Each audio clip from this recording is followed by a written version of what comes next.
Hello everyone, I'm Sophia and I want to share my story with you. I live with my father-in-law.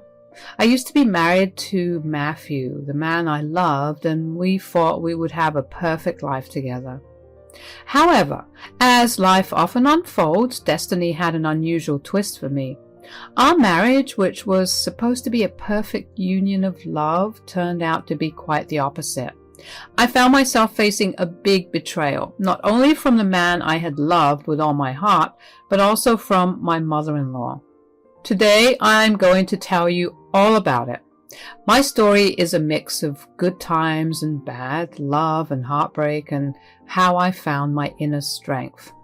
We had just gotten married and we were starting our life together.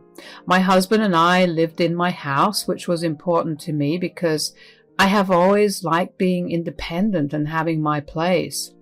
My parents lived in a different country and I came to the United States to study and find a good job. I found a good job and started saving money to buy a house. After we got married, my husband moved in with me. His parents lived in another state, so we did not see them much, just on occasional visits or phone calls. One evening, while we were having coffee after work, my husband's phone rang. It was Linda, my mother-in-law. I suggested Matthew put the call on speaker so I could talk too. "Hello, son. Can you please come here?" "Mom, are you okay? What happened all of a sudden?" "Richard has not been feeling well lately, and today he lost consciousness. We rushed him to the hospital and the doctor said he needed surgery."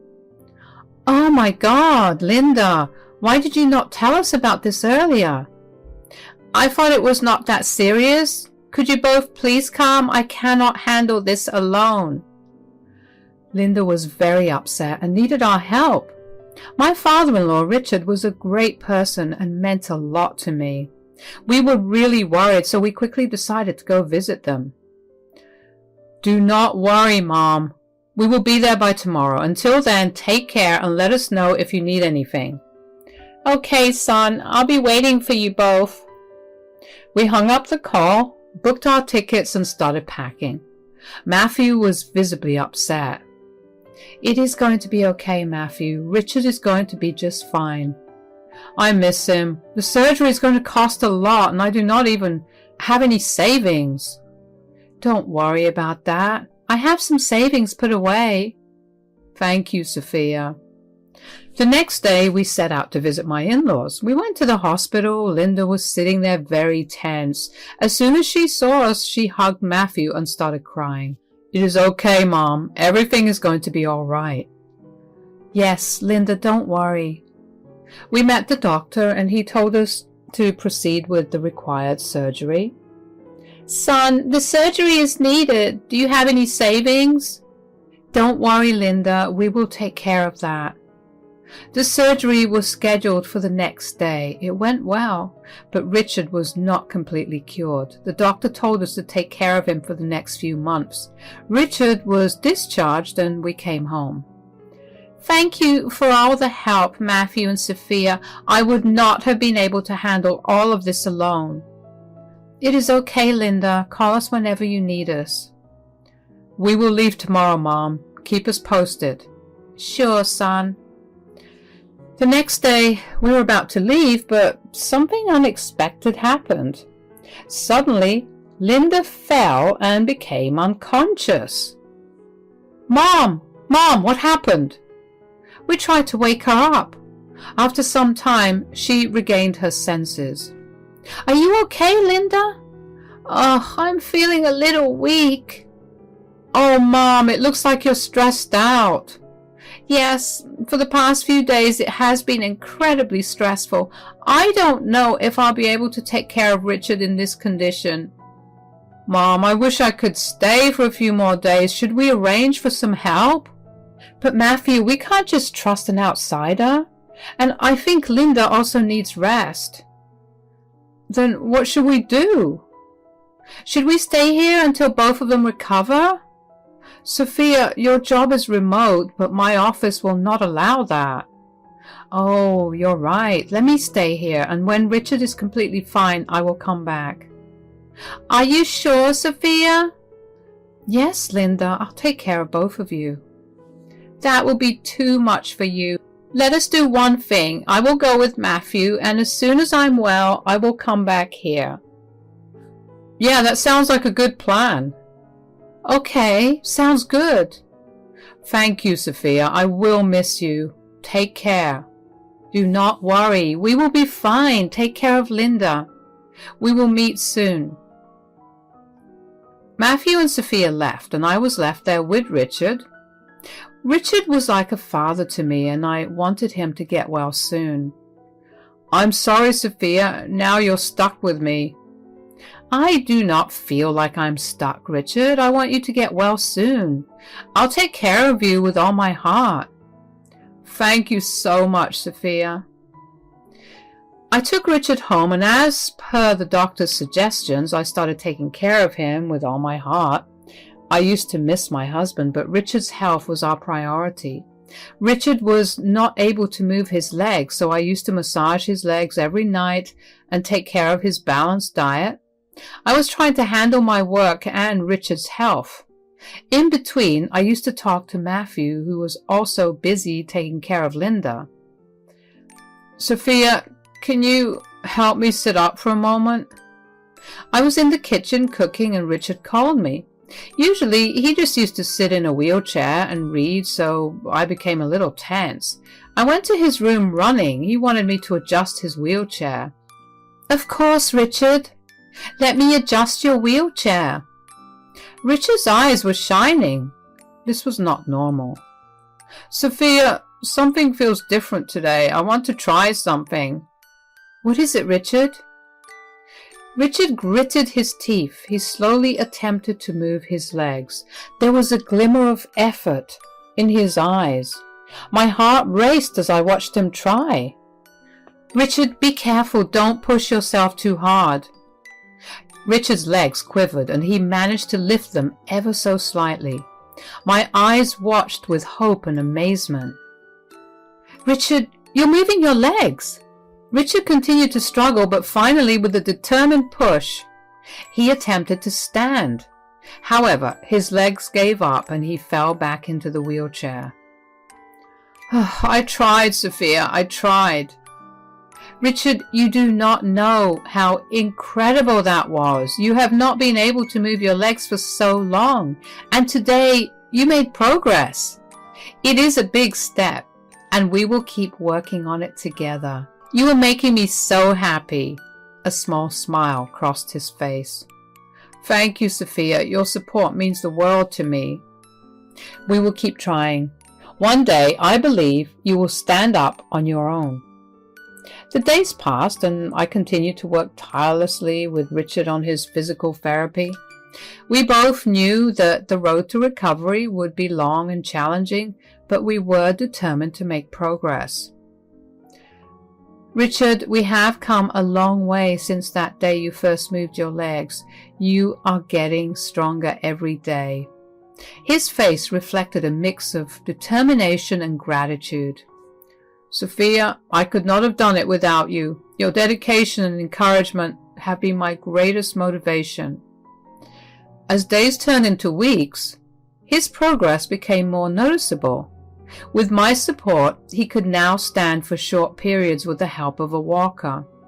The once impossible dream of walking again was starting to feel like a real possibility. Richard, do you remember when you first tried to stand? Look at you now, standing strong with that walker. Yes, Sophia, and it is all because of you. You believed in me when I had doubts about myself. You have shown incredible strength and determination. I'm just grateful to be a part of your journey. One afternoon, as we continued the daily routine, something happened. Richard, with a resolute expression, took a hesitant step forward without the walker. His eyes filled with tears of joy. I gasped in astonishment. Richard, you just took a step. You were doing it. Sophia, I cannot believe it. I felt it. I felt it. We both shared a profound emotional moment celebrating this remarkable achievement. With time and continued effort, Richard's progress continued. Eventually, he was able to take a few unassisted steps. That was what I wanted. Richard, you're walking! You're doing it all on your own! Sophia, I could not have done it without you. You are my guardian angel. As Richard got better at moving around, we became even closer. My commitment and his determination showed how love and help can make a big difference. We both worked together to overcome the difficulties of his recovery one step at a time. As Richard was recovered now, it was time for me to go. I decided to give a surprise to Matthew. Richard, it has been an amazing journey, and I am proud of how much you have improved. I have some exciting news. What is the news, Sophia? Well, I'm going back home now. Matthew does not know I'm coming, and I want to surprise him. That's great, Sophia. You've been with me through it all. It is time for you to be with your husband and be happy. Thank you, Richard. I will always remember the time we spent together, and I will miss you. But I'm also eager to be with Matthew again. On the day I was leaving, Richard watched me pack my things. Sophia, you've been like a daughter to me during this time. I'll miss having you here, but I am happy for you and Matthew. Richard, you will always hold a special place in my heart. I will come to visit you. Matthew and Linda will be so happy to hear about your recovery. Later that day, I went home. Matthew and Linda were sitting on a couch, sipping coffee, unaware of my return. Surprise! I'm home, Matthew. Sophia, is that you? Matthew's face lit up with happiness as he hugged me tightly. Sophia, this is the best surprise ever. I've missed you so much. I miss you too, Matthew. It is great to be back home. Oh, Sophia, you are here. That means Richard. Yes, Linda, that is another big surprise. Richard is completely fine and waiting for you at home. Oh my God, Sophia, you are an angel. Thank you so much for everything. How are you, Linda? I'm fine. I will take a shower and rest for some time. Actually? What? Oh, nothing. I was asking about food. I'm fine with anything. Okay. I went to take a shower and noticed something different in the house, but I was too tired to figure out what it was. After emerging from the shower feeling refreshed, I noticed the empty bedroom. Where had all the furniture gone? I was surprised. Matthew? Linda? What happened to our furniture? Where is everything? Matthew and Linda exchanged glances, and I felt something was off. There was a hint of fear on their faces, and Matthew appeared uncomfortable. I grew concerned. Sophia, we need to talk. Talk? About what? Sophia, we had to do something while you were so busy taking care of Richard. What did you do, Linda? We sold the house, Sophia.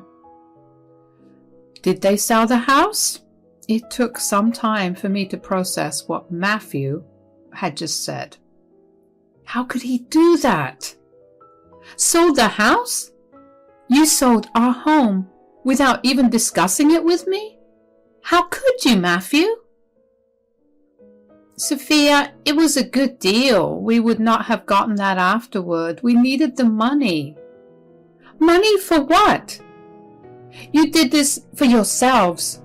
Did you betray our trust for your gain? Come on, that home was in my son's name. We can do anything we want. And you have been so focused on Richard. That doesn't give you the right to make such a selfish decision without me. It was my home. I brought that home. My home, my life, all gone. Sophia, we needed this change. It's for the best. You don't even care how I feel, do you? I made a mistake trusting you. You had a choice to include me in this decision, to respect my feelings.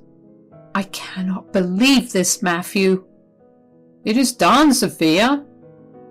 Where will I go now? We have bought a new place. But you are homeless now. What? Now it is not just about home. Our marriage was built on trust and communication, and you both just shattered that. My husband and my mother-in-law had betrayed me to a level I had never imagined. Just a few months ago, I had my own home, and now I was homeless. I had nowhere to go, and I had no savings. I asked a few friends for help, but I did not receive a positive response from anyone. Finally, I decided to stay with Richard temporarily and then search for a new place to live. I went back to Richard. He was surprised to see me. Sophia, how come you're back? Richard, there's something I need to tell you. Matthew and Linda, they sold my house without telling me. I have nowhere to go and I feel betrayed. Sophia, I'm so sorry to hear that. I cannot believe they did this to you. You are family, and family should stick together. I thought so too, Richard, but now I'm homeless and I do not know where to turn. You do not have to worry, Sophia. You can stay here with me. This is your home as much as it is mine. Thank you, Richard. Your kindness means the world to me. I promise I will not be a burden, and I will soon find a new place to live. You have never been a burden, Sophia. The next day, I was crying in my bedroom when Richard came to me. What is it, Richard? I need to tell you something, Sophia. Yes. Stop crying. You are not homeless. Matthew and Linda are. What? But they sold my house and bought a new home for themselves to live in. Richard smiled at me and said, Let's get started.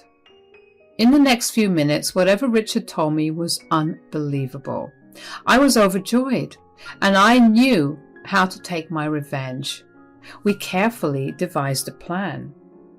I never thought my wife and son would go to this level for money, but we have to teach them a lesson. Richard dialed a number on his phone. It was his old friend from college. They talked about a plan and Richard told him what to do. After a few minutes, Richard ended the call. In the meantime, Richard's phone buzzed and it was Linda calling. He put it on speakerphone, knowing that whatever Linda had to say might be according to our plan. Hi, dear. Sophia told us you are recovering well. Matthew and I are planning to visit you soon.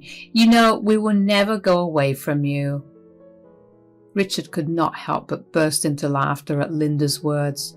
She got confused. Richard, why are you laughing so hard? Linda, I did not realize that the woman I have been living with for so many years is so selfish, and dare I say, funny. Your tricks will not work here, Linda. That's right, Sophia. We've got our surprises in store. As we kept laughing, it was obvious that things in our relationships had changed surprisingly, and a game had started. So, you two are teaming up against me, Sophia? Did you go to my husband behind my back? That is disappointing. She is my daughter. She helped me when I was very sick, and I appreciate her. What you and Matthew did to her was wrong, and you will learn from it. Dad, I'm your son, don't forget that. I know you might be happy that your friend made us leave the house, but remember, we still have Sophia's house. We can buy it back if we want. If you think it's that easy, then you can try, son. Matthew was angry and determined. Well, if we are going to make amends, I need to start somewhere. Let me call the owner of Sophia's house. Matthew quickly dialed the number of the person who had bought my house, hoping to discuss the possibility of buying the house back. After a few rings, the person answers. Hello, Matthew, how can I assist you today? Hi, I'm Matthew, and my mom and I used to live in the house that Sophia owned. I understand you're handling the property now, and I would like to discuss the possibility of buying it back. I'm here to help, Matthew. However, I must inform you that I am just a representative. The house does not belong to me. I can provide you with the contact information of the real owner if you would like to discuss it with them directly. Yes, please. I would appreciate that. The representative gave Matthew the real owner's contact information. Matthew tried to call the owner, but repeatedly got a busy signal. What is wrong, Matthew? His line's busy. I'll keep trying, but it might take some time to get through. He kept on trying. We felt bad for him as we knew his call would not get picked up. Well, son, I think you should stop trying. Wait, I'm not done yet. I think you should listen to Richard, Matthew. Why? Do you know this owner as well? No, I am the owner. What? You cannot do that to us. I knew when you were selling Sophia's house while she was taking care of me here. I even knew Linda was not sick. She just wanted to get away from my responsibility. I heard you both talking in the hospital. How could you be so selfish, Matthew? To your wife and dad? To a girl with a heart of gold? You cannot escape the consequences if you harm someone, Matthew. As soon as Richard found out that you were selling my house, he sent one of his employees to buy it. And now you cannot buy it back, even if you offer double the amount. Why did you do this, Linda and Matthew? I thought we were a perfect family. Being greedy never helps, son. I wish your mom had also taught you that. Matthew and Linda finally realized the gravity of their mistake. They had lost everything they had, all because of their selfishness. I'm sorry, Sophia. I was the reason Matthew agreed to sell the house. Please forgive us. He is not a child, Linda. He broke my trust and our promise of love. I will never forgive him. Sophia, please come back. I swear I'll never let you down again. I looked at Richard, seeking his guidance. Think carefully before you trust them again, Sophia. Some people never change. I know, Richard, which is why I am not going back to him. Never. I have my own home and a loving father. I do not need anything else. I want to stay away from selfish people. Matthew and Linda finally realized there was no point in arguing further. They had tried to make me homeless, and now they were the ones without a home. I ended the call and looked forward to starting a new chapter in my life, free from selfish people.